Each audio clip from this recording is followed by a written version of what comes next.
Good morning, everyone. Today we will be discussing a back propagation algorithm, right, which is one of the widely used algorithm in neural networks. It is used to train the neural network. It is used to assign weights to our how do we learn weights for our different nodes in various hidden layers, right? So for training our model we use back propagation algorithm. It is one of the widely used algorithm, so one of the most expected question in your examination also, right? So in order to understand back propagation, one need to understand gradient descent. So if you remember, we have spent a lot of time on gradient descent, and we have also implemented gradient descent in our previous class, right? So today, before we go for a back propagation algorithm, before we discuss back propagation algorithm, we will try to understand certain important things, like some of the important points, like what is a non-linear function, right? What do you mean by non-linearity and why it is important, right? So uh, some prerequisites will be discussed before we actually get into this back propagation algorithm. Gradient descent, of course, we have already seen gradient descent. We have implemented it in Python, right? So let me share my screen, and then we will discuss. Yeah, I think my screen is shared now, right?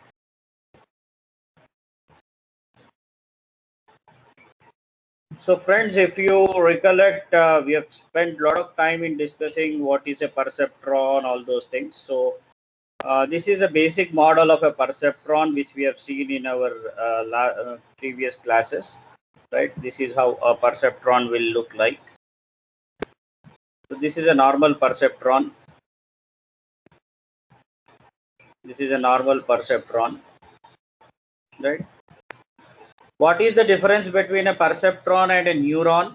In neuron, you don't have weights. In perceptron, you have a concept of weight. That is one difference. Neurons will take only Boolean input and generates only Boolean output, whereas in perceptron, the inputs can be real values, means need not be Boolean, and output can also be a real value, need not be Boolean, right? So that is the difference. Most important point is you have weights. In neuron, you don't have weights, whereas in perceptron, you have the concept of weight, right? Now, friends, what is the importance of gradient descent? Why we use gradient descent? We have spent a lot of time on it, right? So, what a perceptron can do? Perceptron can implement, right, linearly separable functions. A single perceptron. This is an important point, my dear friends. Please try to make a note, right? Even in your mid examination, all these points whichever we are discussing, they will come in your mid exam also. So a single perceptron, this is a single perceptron, right? So a single perceptron can implement Boolean functions which are linearly separable. Boolean functions which are linearly separable. Linearly separable. So you know what is the meaning of linearly separable, right? I hope every one of you are aware of this word linearly separable. So this is not a new word, many times we have discussed in our previous classes. So linearly separable. So what do you mean by linearly separable? A function, a Boolean function is said to be a linearly separable Boolean function if I can draw a line, if I can plot the output of this function y, if I can plot this output y on a x and y axis, and if I can draw a line which can separate all positive outcomes and negative outcomes, means on one side of the line I have negative outcomes, and on the other side of the line I have all my positive outcomes, then the function is said to be linearly separable, right? So then the other important point is the functions which are not linearly separable. So how do I deal with functions which are not linearly separable? That is another important point, right? So I hope you know all these things. What is linearly separable and what is a perceptron? How do we represent output y? This all we have seen. So W naught is my threshold, right, which is my initial bias, right, plus sigma of I equal to 1 to 2 Wi into xi, right? Whether it is less than 0 or greater than 0, that all depends on the function which you are implementing. But this is the product of all these terms, number of inputs which you have. If you have 10 inputs, you will get 10 product terms, x1 into w1, x2 into w2, x3 into w3, like that. You sum up all of them, and then you also add a bias, right? The need for bias was discussed in detail several times, right? Now this part we have seen. And what is gradient descent? We know very well, right? Gradient descent is used for parameter optimization. Gradient descent is used for parameter optimization. This is the first point. So parameter optimization, what are the parameters, right? What do you mean by parameter optimization? Means what we do is we have discussed gradient descent in detail with an example of height and weight example which we have seen, which can be represented with y equal to mx plus c. So we have seen in detail, like in order to apply y equal to mx plus c, where x represents the height, y is the weight which we need to predict. So in order to develop a regression model for predicting the height for a given, predicting the weight for a given height, in that case, I need a value for m and c. So you have seen in our previous classes, initially we tried to calculate some m and c, and when we have substituted them, we found that there was an error between our expected output and the actual generated output. So then we have seen how gradient descent can be applied to minimize that error, right? So friends, if you are dealing with regression model, if a simple regression model y equal to mx plus c, if you are dealing with a simple regression model, then the parameters which you want to improve are m and c. So these are the parameters. These are the parameters.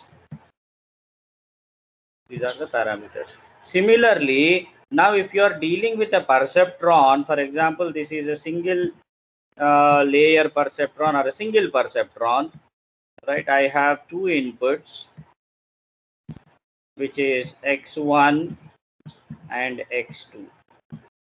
So friends, you know that for a perceptron, definitely we will have some weights, right? So this is w1, w2, right? And we have w naught, which we call it as minus theta also, w naught. And this is x naught, which is always 1, means x naught equal to 1 means it is present. X naught is always present and its weight is w naught, right? So if you observe, friends, this is a single perceptron in which what I don't know is, I know the value of x naught is always 1. X1, x2, you know very well, 0, 0, 0, 1, 1, 0, 1, 1, 4 combinations I'll get.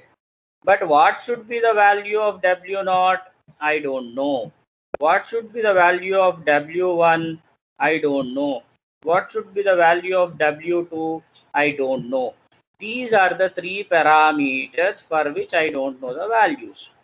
So in a perceptron, these are the parameters.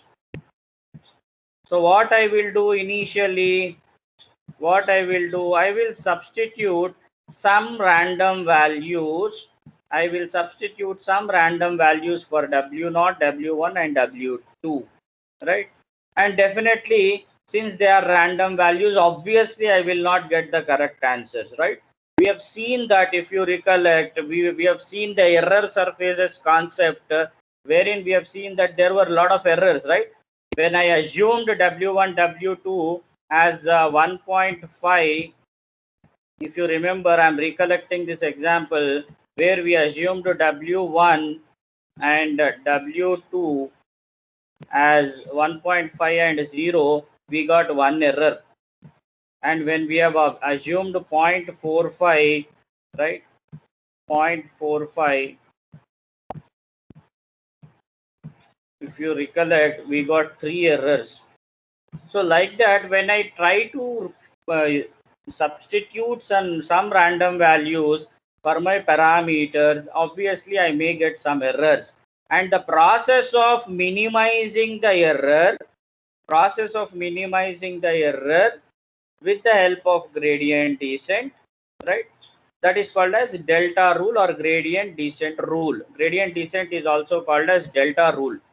I did not mention this word in our gradient descent class. Gradient descent, whatever rule we have used to update the weights, that rule is also called as delta rule.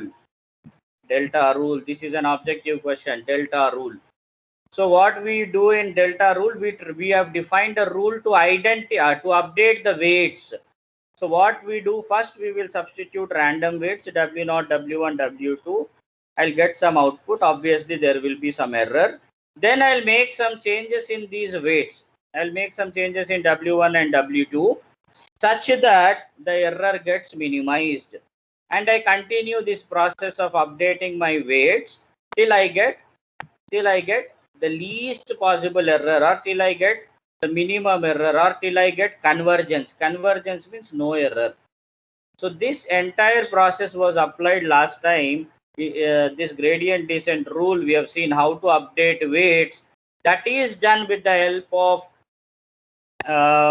what we say gradient. What is gradient? It is a vector and it contains partial derivatives of all these weight variables.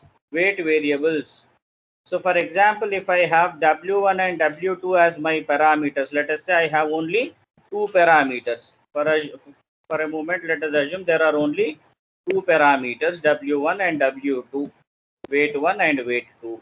In that case, the gradient will be partial derivative. Gradient will be partial derivative with respect to W1. So I write it as PD with respect to W1, then partial derivative with respect to W2.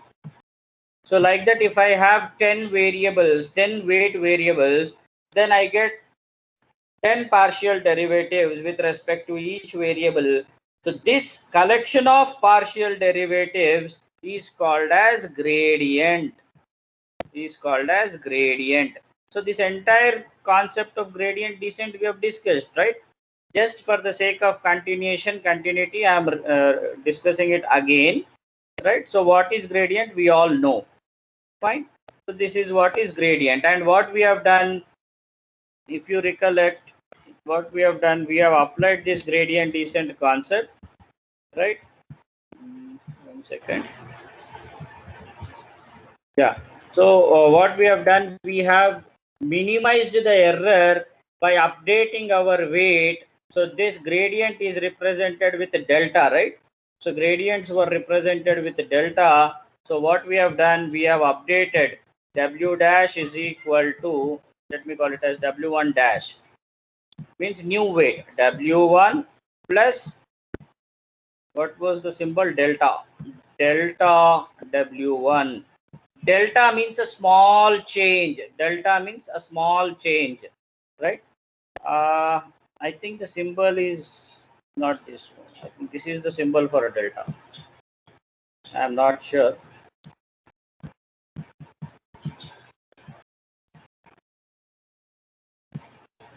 This is the symbol for delta. So delta means a small change in weight 1. Right? We added this one to W1, so we got W1 dash.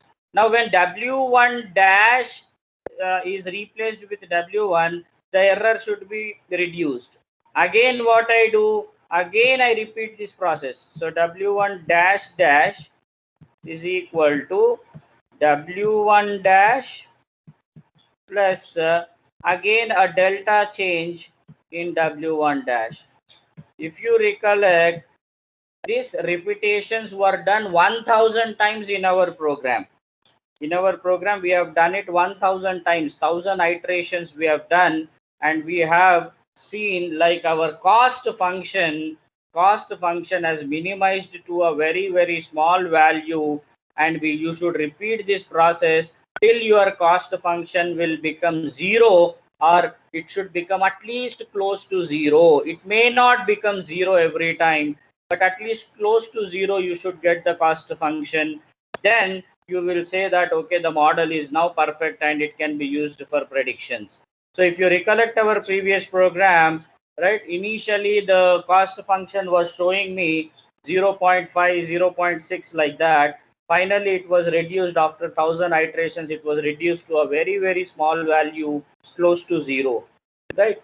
So this is what is all about gradient descent, which we have discussed and discussed in detail in our last two classes. So I don't want to spend much of time. So this is only for a recap kind of thing on gradient descent. Now coming back to back propagation algorithm. So friends, back propagation algorithm, let me,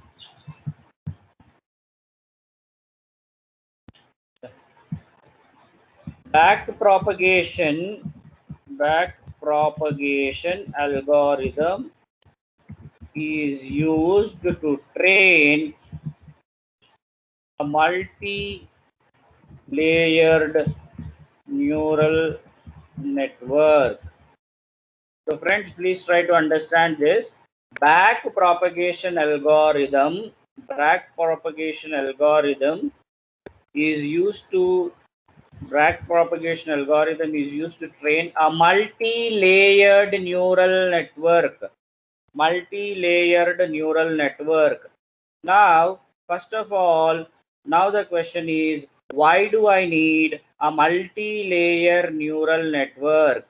Why a single neural network or single layered neural network is not sufficient? What is the need for a multi-layered neural network? This you have to understand first.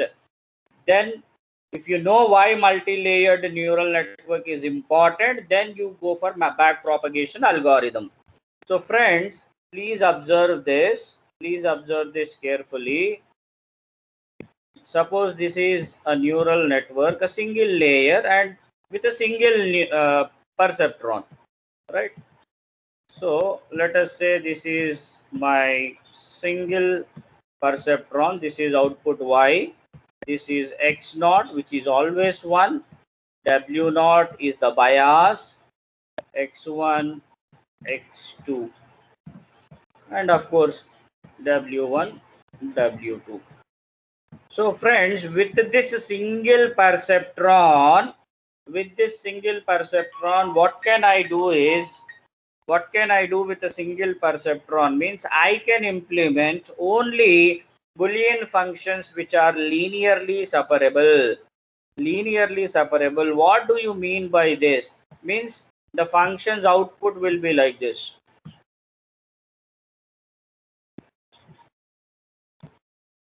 Suppose if you remember R function, so this was 0 0, this was 0 1, this was 1 0, and this was 1 1, right? Or maybe 1 1 should, let us say, come here, 1 1, right? So friends, what is happening here? All positive outcomes are on the line or above the line. For 0 0, output is 0. You know this. This is an R function. This is an R function, right? So what happens in an R function? All positive outcomes are on the line or above the line. Negative outcome is below the line. So if it can be separated, means this is an example of a linearly separable problem. So R function is linearly separable. Similarly, see this one. Please observe this one. So this is my 0 0. This is my 0 1. This is my 1 0. This is 1 1. So these are data points. 1 0 0 0 0 1. Now suppose if I draw a line like this, what is the function this line represents?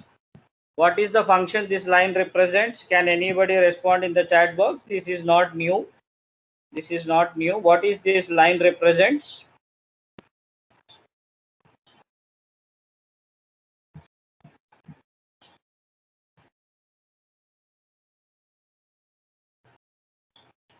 What is this line represents? The pink line, the right side diagram. Which function it represents? And function. Great. And function. And function. Great, great. Right. So it represents and function because output, see here, for and function truth table of and output is 0 only when the inputs are, both inputs are 1 and 1. So this is a negative output, this is a negative output, this is a negative output, this is a negative output. All negative outputs are below the line. Only one positive output when both inputs are 1 1, so it is on the line. So all positive outcomes are on the line or above the line, and negative outcomes are below the line. So this one, this first one is also a linearly separable problem. Second one is also a linearly separable problem. Linearly separable problem. Now let us take another example. Let us take another example. Please everyone follow this. These are the concepts which are very, very important, and you can't easily understand them. You this is not a subject which you can learn on your own, right? So friends, let me erase these things.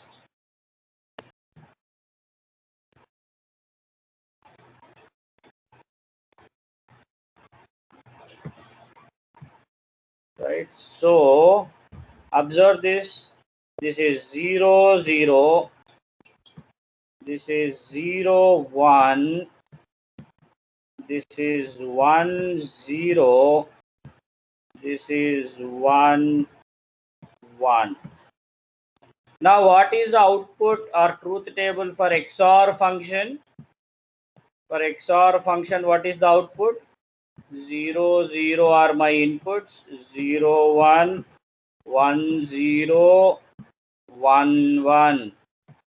So XOR's output says, Y means output, XOR's output will be 1 if any one of the input is 1, or you say when odd number of ones are there in the input, output will be 1. So this is 1 and 1, this is 0 and 0. So friends, what is happening here? 0 0 is a example of negative outcome. So this is a negative outcome. This is negative outcome. Let me draw with represent with black color. Then 1 1 is also negative outcome. So this is also negative outcome. Whereas 1 0 is positive outcome. 0 1 is also positive outcome. Now tell me, can I draw a line which can separate my outputs such that negative outcomes will fall on one side of the line, positive outcomes will fall on the other side of the line? Can I draw a line? Suppose if I draw like this, what will happen? Blue means positive outcome, black means negative outcome. One positive, one negative on left side of the line, one positive and one negative on right side of the line. So not linearly separable, right? So shall I try another line? Let me try another line. Something like this. Is it okay? Is it okay? What is happening? Again, on right side of the line or above the line, you find both positive outcomes and negative outcome also. So this line is also not correct. Shall I draw a line connecting these positive outcomes? Something like this. But still, one negative outcome is below the line, but another negative outcome is above the line, which is not correct. So can I draw a line like this?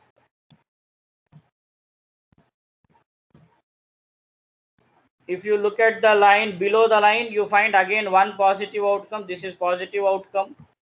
This is negative. This is negative. So it should not be like that. So if you observe, this XOR function is not linearly separable.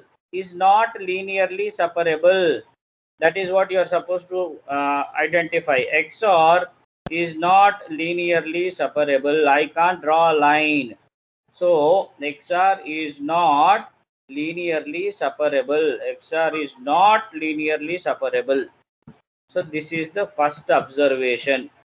XOR is not linearly separable. So what should I do?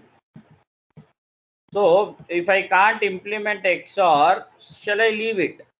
So what is the solution? Solution to this problem is, with a single perceptron it is not possible, but if you have a network, a multi-layer, two-layered perceptrons, then it is possible.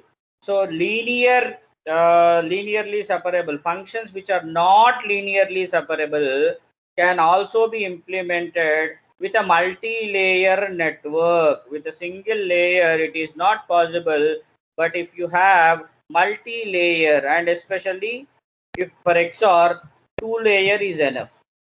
XOR two-layer is enough. So a two-layered neural network is sufficient. A two-layered neural network is sufficient to implement all Boolean functions. A two-layered neural network is sufficient to implement all Boolean functions. Please note this point. I don't know how many people are writing something, right? If you are noting down something, it is important. With a single, we have seen this. So with a single perceptron, we failed to implement XOR. So linearly separable problems only can be implemented with a single perceptron. If you have problems which are not linearly separable, you cannot implement with single perceptron. You have to go for minimum two-layered neural network, right? So we are slowly switching to multi-layered neural networks, my dear friends. So two-layer neural network, this is an important point. A two-layered neural network can implement any Boolean function. Can implement any Boolean function. Now the question is, you should ask me a question, sir, how do you know that a two-layered Boolean function, a neural network, can implement all Boolean functions? Can anybody guess on what basis I am saying that a two-layered neural network can implement all Boolean functions? Two inputs, three inputs, four inputs, x1, x2, x3, x4, whatever may be the number of inputs, whatever may be the Boolean function, with a two-layered neural network, I can implement any Boolean function. So please respond in the chat box how I am able to tell, or at least try to guess how I am able to tell that with a two-layered network I can implement any Boolean function. How can I, on what basis I am telling? Please respond in the chat box.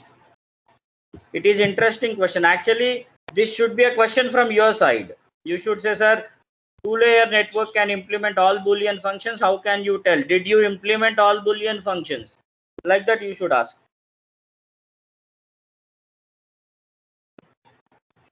So we will see the responses, what people are saying.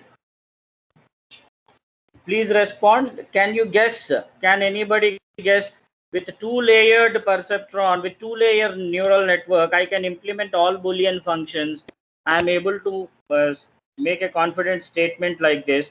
On what basis I am telling?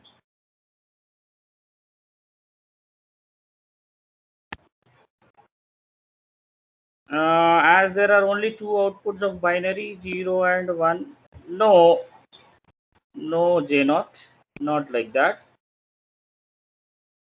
I told you number of inputs can be any, like x1, x2, x3, x4. In digital logic design, you might have seen there were four inputs, x1, x2, x3, x4, like that.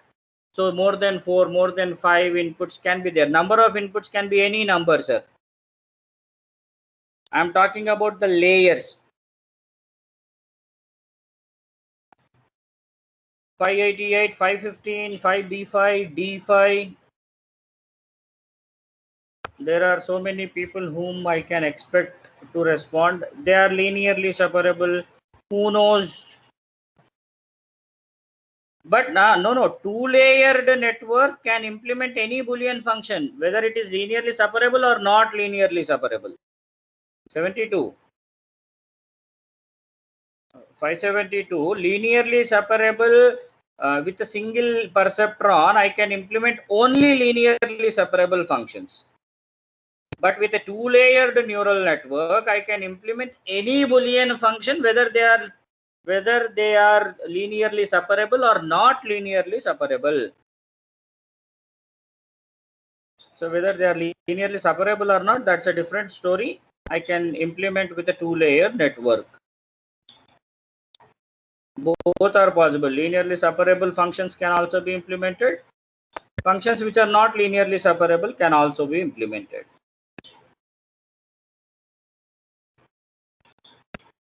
With a two-layered network, you need not go for 3 layers. 2 is enough. How 2 is enough? Why 2 is enough?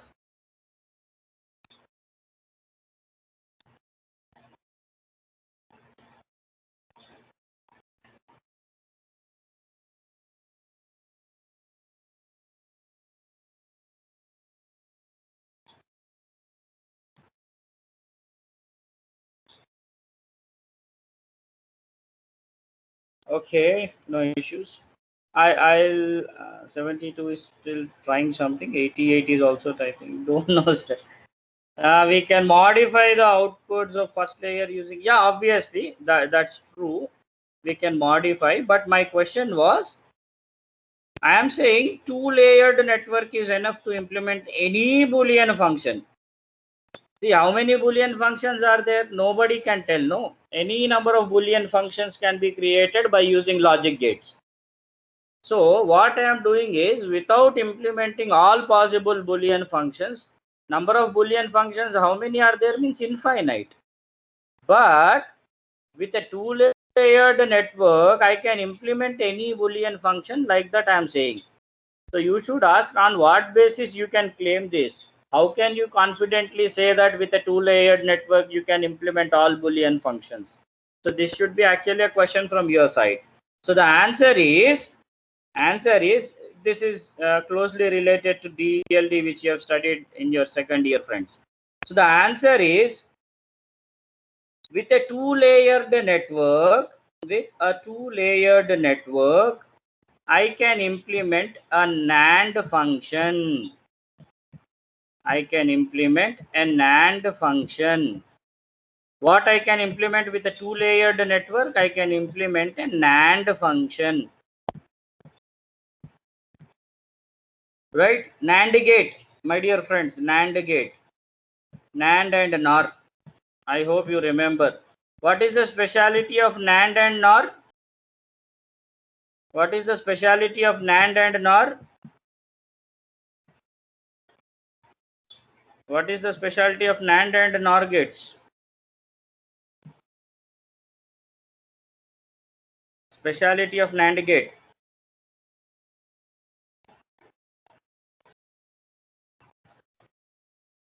Great. JNOD, universal gates. Means with a two-layered network, if I can implement a NAND gate, it means that I can implement anything. Because you know very well, any Boolean function can be implemented. Any Boolean function can be implemented using NAND gate or NOR gate. So if I can implement an AND gate, I can implement anything. Very simple and straightforward relationship, right? So I can implement, or to implement an AND gate, we need a two-layered network. two-layered network to implement a NAND gate, right, or a NAND function. So if you can implement NAND function, you can implement any other Boolean function. So fine, that is okay. Now comes the question, are we interested in a linearly separable problems or non-linear functions, non-linear problems? Which are more important? Any guess?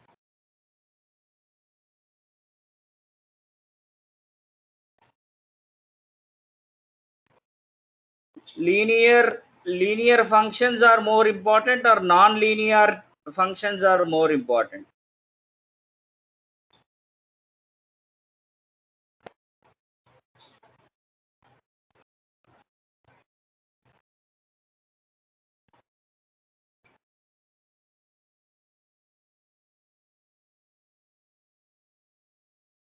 J0 says non-linear functions, B5 says non-linear functions. Most of you are saying non-linear functions. Great, it's true actually, because what is happening with linear functions is, please observe this very carefully. This is important, very important. What is happening with linear functions is, this is my x-axis and y-axis. With linear functions, the problem is always your output domain, your output is divided. See here, in linear functions, linearly separable. Linearly separable means you are getting something like this. Means your entire output boundary or output domain is divided into only two halves. Means possible outcomes are always two, always only two. So if linearly separable problems, right, in linearly separable problems, always the possible outcomes are only two, yes or no, right, positive or negative, something like that. I'm going to buy a house or not, right? So friends, most of the real time problems,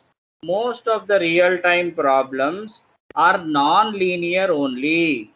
Most of the real time problems are non-linear only.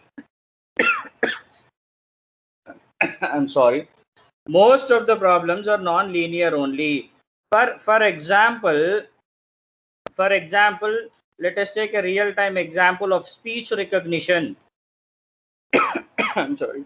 Speech recognition. In speech recognition, what happens is, based on the input sound signals, I need to construct a statement, right? Just like whatever what we say in English movies, you get not English movies. In some movies, you get some English subtitles, right? You get some subtitles. They are actually automatically generated. That is called as speech recognition. Language translation applications are, they use these neural networks only, right? So in that case, what is my output can't be linearly separable every time, right? So most of the real time applications are non-linear only. Most of the real time applications are non-linear only. That's the reason linearly separable problems or linear functions can be applied only in few cases, especially linear functions. Linear functions are suitable for regression, height weight problem, sir. Height weight example, linear regression we have studied in detail. So for regression, linear functions are suitable, and for all other real-time applications, we need non-linearity. So most of the real-time applications are non-linear. They may look something like this. Please observe this carefully. Let me clear the screen. Yeah, I'm trying to show you the importance of non-linearity also. Suppose I have some points here.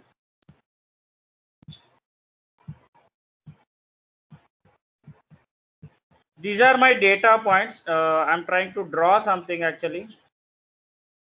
I'm trying to draw my data points.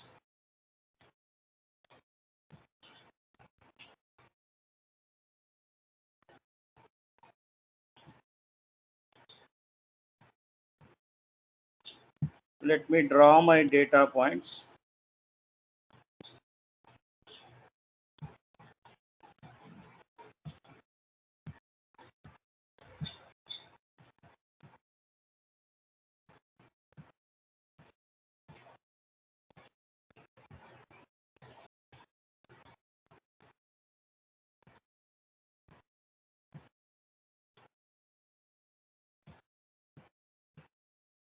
Right, so something like this, different colors represents different combinations kind of thing. So here I have some data points in a different color.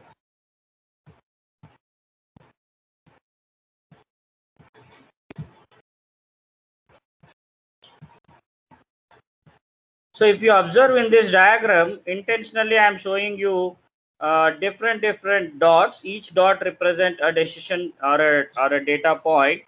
Now tell me, with a single straight line, with a straight line, not single line, with a straight line, or can a straight line cover maximum points? Can a straight line cover cover maximum points?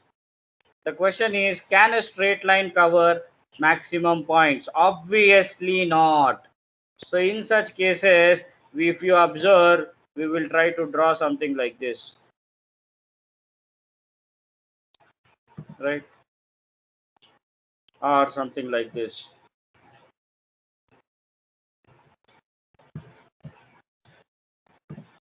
Some curves which are not straight lines. So sometimes, or in fact in most of the cases, straight lines may not cover maximum data points. Only regression problems your straight lines will fit.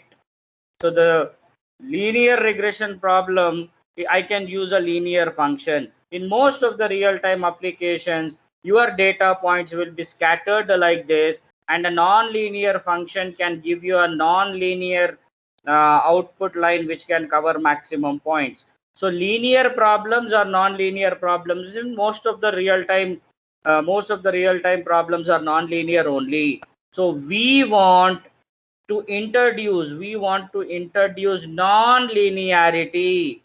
We want to introduce non-linearity into our we want to introduce non-linearity.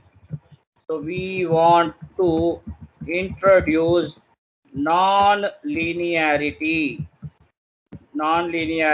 into our neural networks.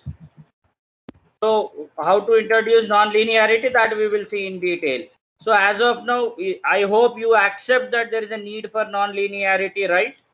Now we will look at a back propagation algorithm, how it will work. What do you mean by back propagation, right? So in detail, we will probably in our next class we will complete it. But as of now, at least we will start. So necessary basics for back propagation were discussed today. So let us assume I have four inputs. X1, X2, X3, X4. Right? Now I have one layer. I call it as where is pick color?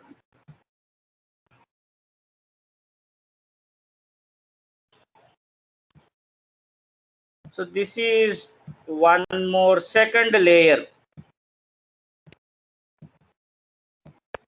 So friends, this is input. This black color is input layer. This black color is input layer, and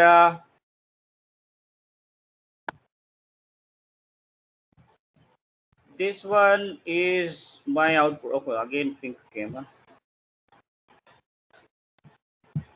Let us say this green one is my output. Right, green one is my output.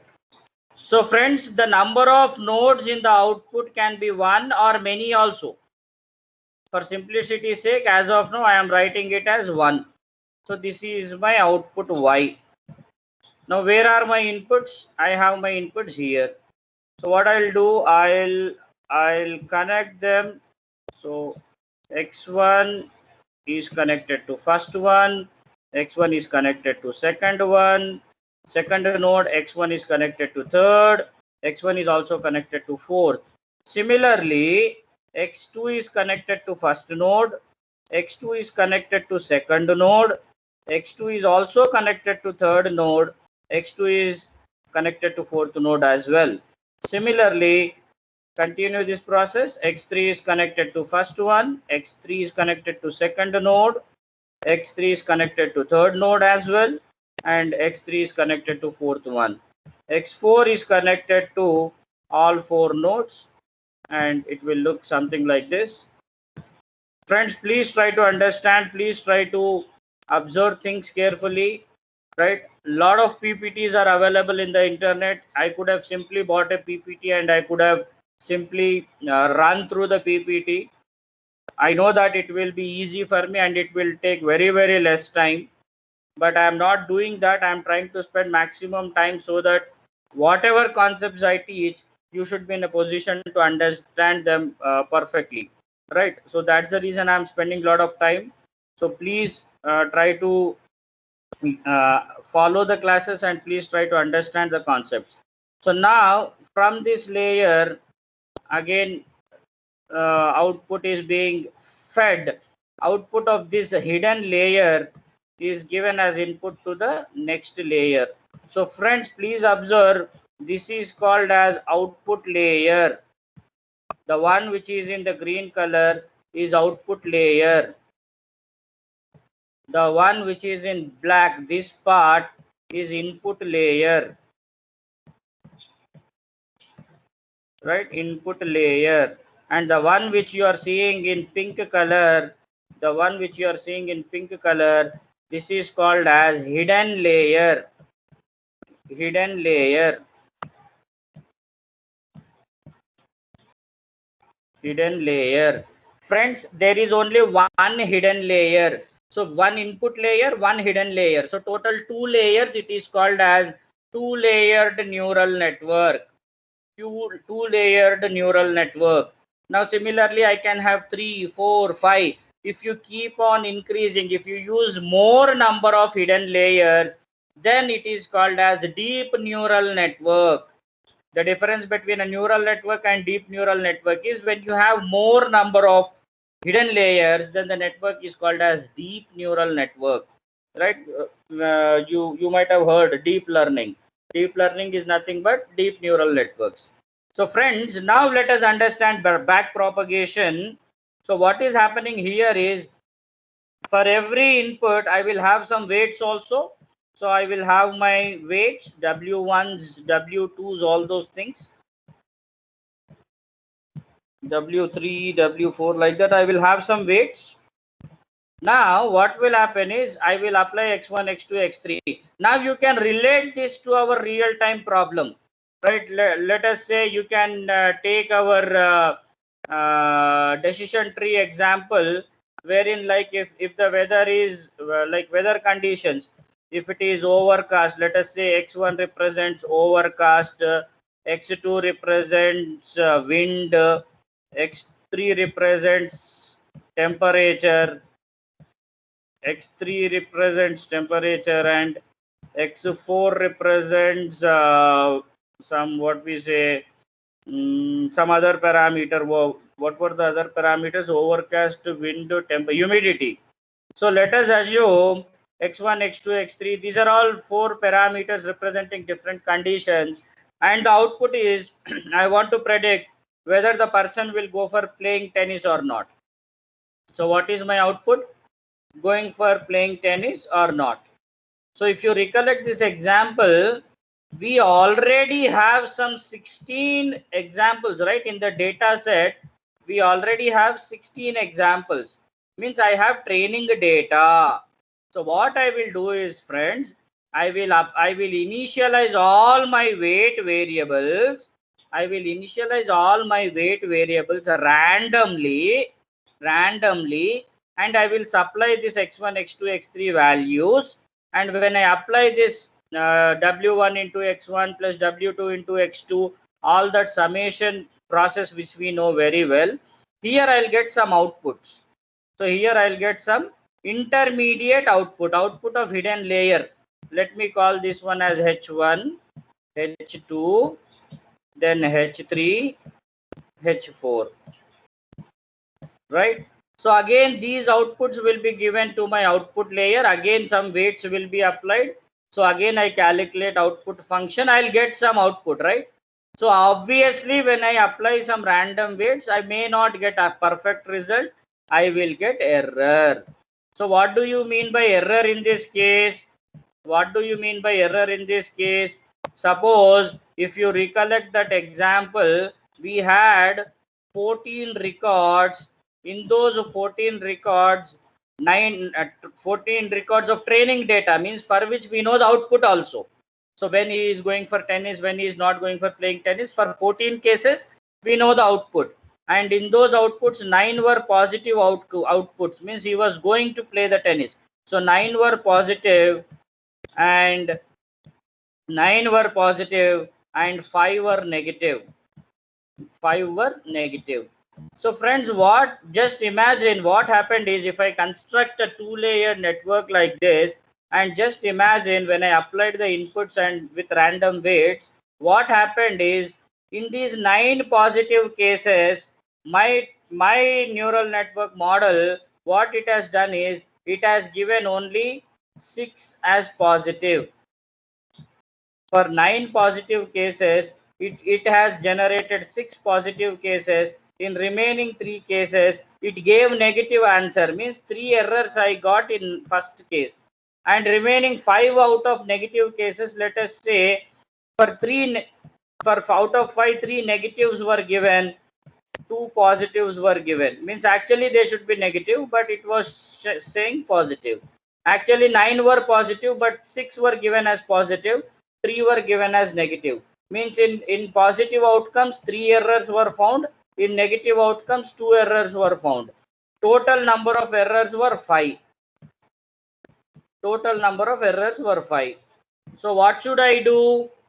So please remember, please observe that I will come to know about error only. I will come to know about error only in my output layer only. I'll come to know about error only in my output layer.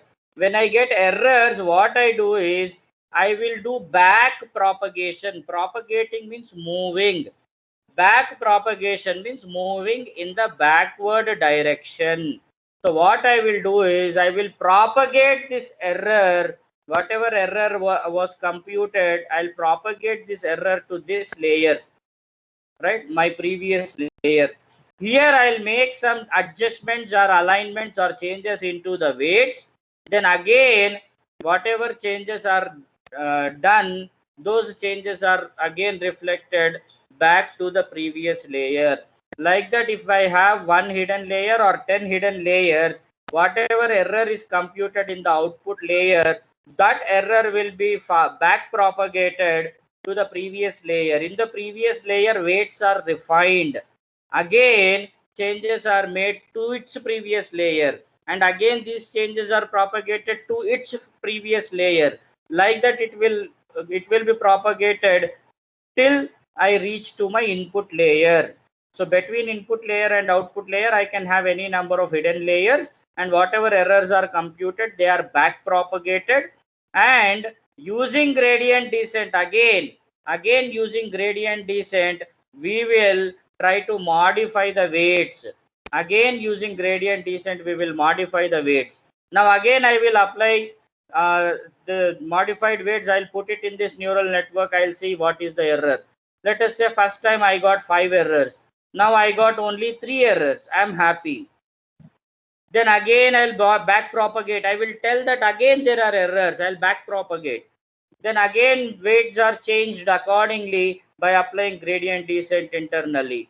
Again applied, again updated weights are applied. Again I will test the neural network. Let us say this time I got 0 errors. I'm happy, I'll stop. Like that, we propagate the error information to the previous layers. This is called as back propagation. So this is how a back propagation algorithm will work. But of course, we will test it by applying all these weights, all those things.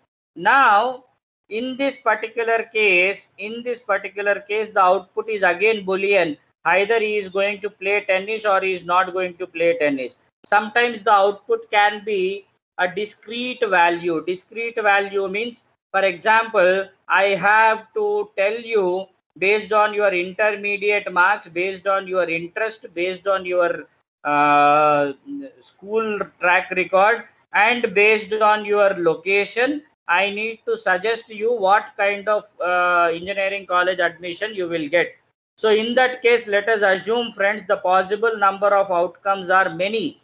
Either you may get a university, or you may get a private college, or you may get an autonomous college, or you may get a central university, or you may get a NIT, or you may even get a IIT. Like that, the output values are 5 or 6, not just Boolean. In that case, what should I do? Got the point? Similarly, speech recognition, based on the sound signals, based on the speech which I have heard, I need to generate sequence of English words. So again, the output is not a Boolean output, it is a sequence of characters. In all these cases, friends, we need non-linearity. You know very well what do you mean by a linear function, and in these real-time applications, linear functions are not sufficient because linearly separable outputs I am not seeing. I am seeing outputs which can have multiple values, right? Which can take multiple values. So non-linearity is important in this network, right? Non-linearity is important, and I may see a lot, I may see a output function something like this. So this is non-linear. I want non-linearity in my output. In order to implement, or in order to introduce non-linearity into our neural networks, we have to use some special functions. Some of them are sigmoid function, right? Sigmoid function, then ReLU function, right? And you also have thresholding, or you can, another function is there, tanh function. So like that, there are some functions which can help us in introducing non-linearity into our neural network. So friends, tomorrow we will see what is this non-linearity, or how we will introduce non-linearity into our neural network or into our perceptron's output. Because by default, this perceptron is giving me a linear output. How do I make it non-linear? How do I introduce sigmoid function to make it non-linear? That we will see in next class, along with application of back propagation. Today we have just understood what is basically a back propagation algorithm, but how exactly we get weights, how exactly we update the weights, what is the formula used. Of course it is gradient descent, but what exactly will be the formula of gradient descent in updating the weights at every layer, all those things we will see in our next class. Then our back propagation algorithm will be complete, right? So this is what is more or less, like you can say, introduction to back propagation, and in detail about back propagation along with its like updation of weights. Continuation part will be discussed in our next class. And uh, till now, if you have any doubts, you can please let me know in the chat box. Please let me know in the chat box.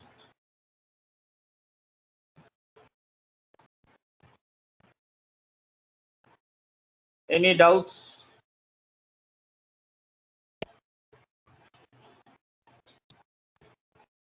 So the summary, if you see, today we understood what do you mean by non-linearity, and we also understood the importance of non-linearity.